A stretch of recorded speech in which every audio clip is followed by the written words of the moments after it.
Hello दोस्तों। तो आज हम ईटीएफ के बारे में डिस्कशन करने का प्रयास करेंगे।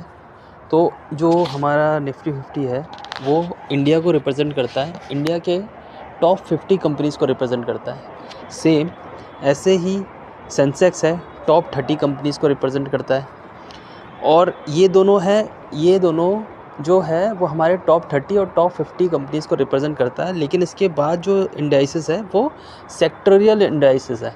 जैसे कोई बैंक को रिप्रेजेंट कर रहा है, कोई ऑटो कंपनीज़ को रिप्रेजेंट कर रहा है, फाइनेंशियल सर्विस, आईटी, एफएमसीजी, ऐसे करके ये सारे इंडाइसेस बने हुए हैं। अब ये इंडाइसेस में हम इन्वेस्ट नहीं कर सकते, इनको जो रिप्रेजेंट करता है ईटीएफ में इन्वेस्ट कर सकते हैं। तो निफ्टी 50 के ईटीएफ कौन सा है? निफ्टी 20 है। अब अगर आप देखिए, आप इसको क्लिक करेंगे तो इसमें बाय का कहीं ऑप्शन नहीं आता, क्योंकि ये स्पॉट है। निफ्टी 20 में आप बाय कर सकते हैं, ठीक है। सेम ऐसे ही आप सेंसेक्स 20 में गलते आप बाय कर सकते हैं। और आप आईटी का है तो आईटी 20 है। तो ये ईटीएफ लेने का क्या फ़ायदा है? ईटीएफ लेने का ये फ़ायदा है कि मान लीजिए आपने निफ्टी 50 के 50 कंपनीज़ का ईटीएफ लिया। अब ये एलोकेशन है 50 कंपनीज़ का, ये एनएससी करेगी। अगर कोई कंपनी ख़राब परफॉर्मेंस देती है तो उसको एनएससी बाहर कर देगी। जैसे एग्ज़ाम्पल है यस बैंक का। यस बैंक इसमें था, अगर कोई यस बैंक में इन्वेस्ट करता तो हो सकता है कि वो बर्बाद हो चुका होता। लेकिन अगर वो सिर्फ ईटीएफ में इन्वेस्ट करता तो उसका पैसा सेफ़ रहता, क्योंकि ये एलोकेशन एनएससी करती है कि निफ्टी 50 में कौन से बेस्ट कंपनीज़ रहेंगी। तो आपका पैसा हमेशा सेफ़ रहेगा।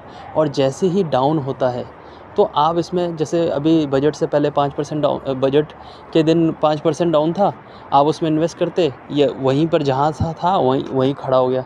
तो अल्टीमेटली क्या हुआ कि आपका उस सिर्फ एक दिन में आपको 5% का रिटर्न मिल गया। तो इन सब, जैसे ये निफ्टी 50 में है हो गया, आप बैंक भी हो गया।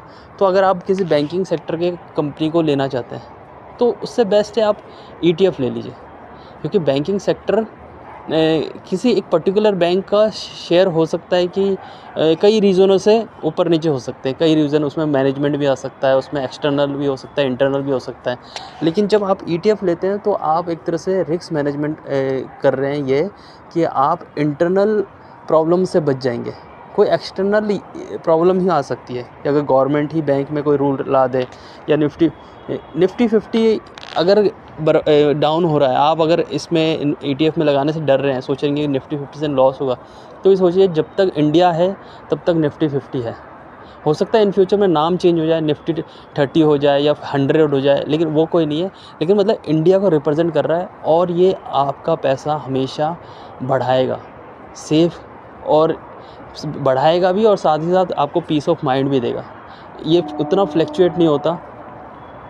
बहुत बड़े बड़े चलते इवेंट होते हैं, जैसे कोविड के टाइम, तभी ये इतना बड़ा फॉल होता है, या कुछ बहुत बड़ा इवेंट हो जाए। इसके बावजूद ये कभी भी इतना वॉलेटाइल नहीं होता।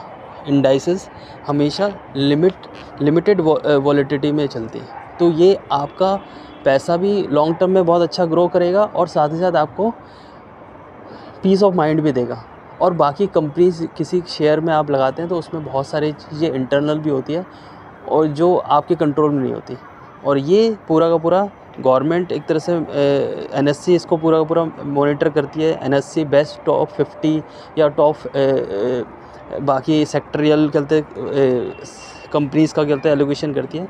तो इसमें आपको इतना टेंशन लेने की ज़रूरत नहीं होती। और इसलिए ईटीएफ बेस्ट इन्वेस्टमेंट इंस्ट्रूमेंट है। आपको ईटीएफ में अपने एसेट का एटलीस्ट 20 to 30% ज़रूर रखना चाहिए।